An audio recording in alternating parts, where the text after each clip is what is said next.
జమ్మూ కాశ్మీర్లోని శ్రీనగర్ పరిధిలో అత్యంత ఘోరమైన విషాద ఘటన.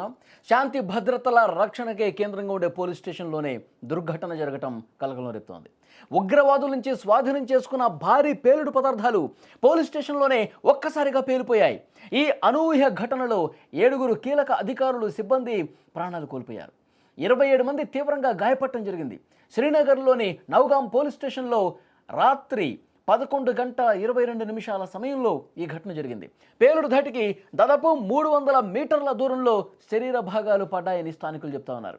భారీ పేలుడుతో ఒక్కసారిగా మంటలు కూడా చెలరేగాయి. దట్టమైన పొగ వ్యాపించింది. శిథిలాల కింద చాలామంది చిక్కుకున్నారు.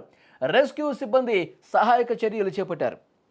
పోలీస్ స్టేషన్లో పార్కింగ్లో ఉన్న పలు వాహనాలు కూడా మంటలు అంటుకున్నటువంటి పరిస్థితి ఉంది. అర్ధరాత్రి సమయంలో సరిగ్గా ఒక్కసారిగా బ్లాస్ట్ అవుతున్నటువంటి పరిస్థితుల్లో మొత్తం అక్కడ ఉన్న భూమి కూడా కంపించిన పరిస్థితి. స్థానిక ప్రజానీకం తీవ్రంగా భయకంపితులకు గురయ్యారు. పోలీస్ స్టేషన్లో ఇది జరగటంతో ఆ పోలీస్ స్టేషన్లో ఉన్నటువంటి పోలీసులు, కొంతమంది సిబ్బంది కూడా ఆన్ ది స్పాట్ చల్లాచెదురైపోయి మొత్తం వాళ్ళ శరీర భాగాలు కూడా తునాతునకలై చనిపోయినటువంటి పరిస్థితి అంటే ఎంత ఘోరమైనటువంటి విషాదమో అర్థమవుతుంది.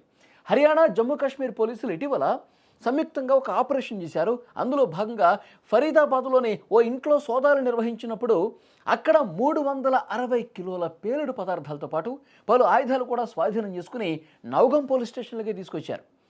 ఆ పేలుడు పదార్థాలు తనిఖీ చేసేందుకు రాత్రి సమయంలో ఫోరెన్సిక్ టీంను రంగంలోకి దించారు.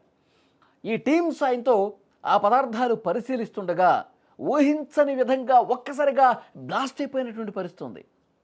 పోలీస్ స్టేషన్ ప్రాంగణం మొత్తం కూడా ఒక్కసారిగా దద్దరిల్లిపోయింది. పూర్తిగా పోలీస్ స్టేషన్ మొత్తం తునాతునకలైపోయింది. ఆ శిథిలాల కింద చిక్కుకొని ఇరుక్కుని మరికొంతమంది సిబ్బంది కూడా ప్రాణాలు వదిలిన పరిస్థితి ఉంది.